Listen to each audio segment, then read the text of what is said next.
انداز بھی ہے۔ حضور فرماتے ہیں 3 لوگ سفر کر رہے تھے، یہ آپ اندازہ فرمائیے، صحیح مسلم کی حدیث ہے، اور ذرا حضور کے سمجھانے کا ایک یہ رنگ بھی ہے اللہ کو منانے کا، ایک یہ انداز بھی ہے اس کی بارگاہ میں گزارشات پیش کرنے کا، یہ بھی ایک طریقہ حضور نے ہمیں بتلایا۔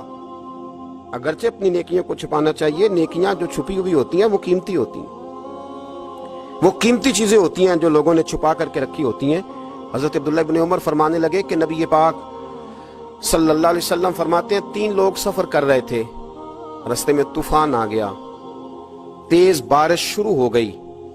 تو حضور فرماتے ہیں وہ تینوں بارش سے بچنے کے لیے ایک غار میں چھپ گئے۔ ان کو پتہ ہے پرانے زمانے کے اندر غاریں ہوتی تھیں، اور لوگ جب سفر کرتے تھے لمبے تو پتھروں اور پہاڑوں کے بیچ میں سے سفر کرتے تھے، وہ غار کے اندر چلے گئے۔ اب چونکہ طوفان بہت زیادہ تھا،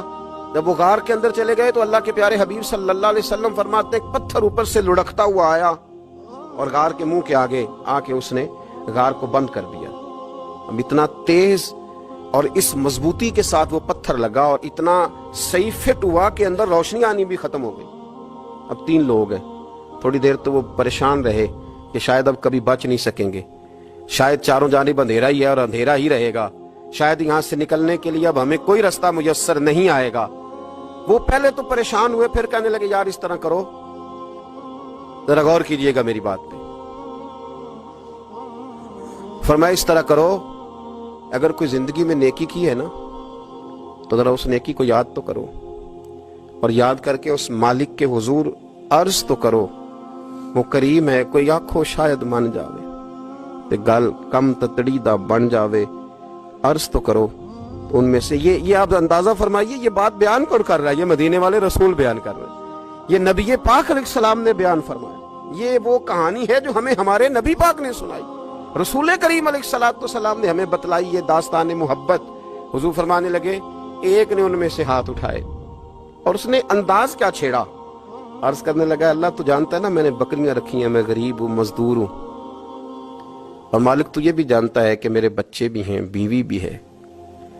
پر میں جب بھی گھر لوٹا ہوں تو دودھ میں نے بچوں اور بیوی کو پہلے نہیں دیا، بوڑھے ماں باپ کو پہلے دیا۔ اللہ میں نے ان کے ساتھ ہمیشہ کرم کے بازو کھول کر معاملہ کیا۔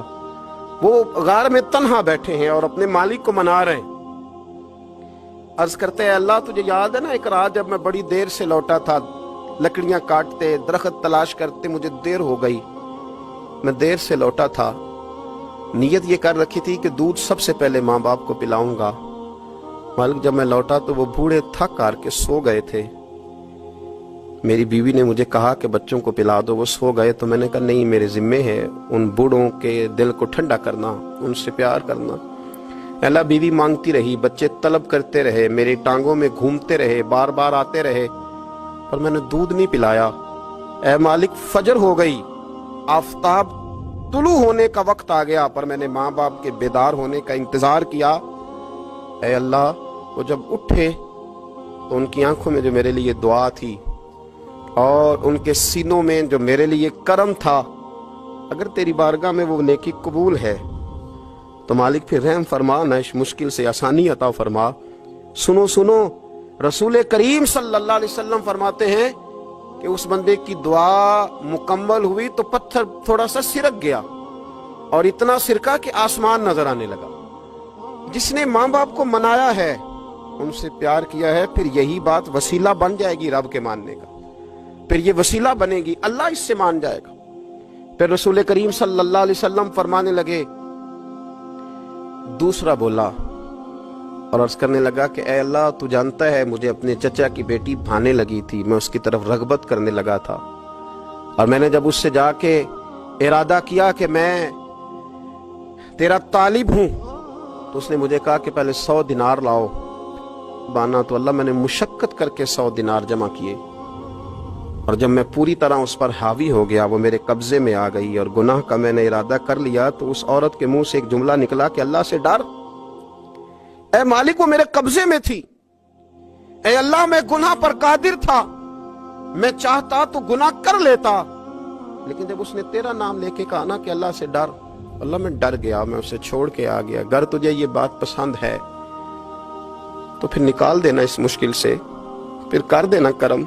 اللہ میری بھی تو چڑھتی جوانی تھی نا, میں بھی تو سب کچھ کر سکتا تھا, پر تیرے لیے, تیری خاطر میں لذت گناہ سے باز رہا تو اللہ تو رحمت فرما دے. حضور فرماتے ہیں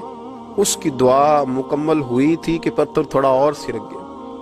پھر تیسرا بولا اور اس نے بول کے کہا, اللہ ایک مزدور کو, ایک دیہڑی دار کو, ایک غریب کو میں نے کام پہ رکھا ہوا تھا, یہ تیرا اور میرا راز ہے اللہ. وہ مزدور, وہ دیہڑی دار میرے پاس کام پہ لگا تھا, کچھ چاول میں نے اس کی اجرت مقرر کر دی کہ تو کام مکمل کرے گا تو میں تجھے دوں گا. وہ جب اجرت لینے کا وقت آیا تو وہ بگڑ کر ناراض ہو کر چلا گیا. میں اسے ڈھونڈتا رہا, وہ مجھے ملا نہیں. میں نے اس کے چاولوں کی قیمت کاروبار میں انویسٹ کر دی, اس کا تھوڑا سا سرمایہ پر میں نے کھایا نہیں. پھر وہ اس سے میں کاروبار کرتا رہا اور اتنا کاروبار کیا کہ بہت ساری گائیں اور ان کے چرواہے تیار ہو گئے. وہ سالوں کے بعد لوٹا, میں نے اس غریب کا مال کھایا نہیں بلکہ بڑھایا, محفوظ کر کے رکھا. وہ سالوں کے بعد لوٹا اور کہنے لگا میرا مال, تو میں نے کہا وہ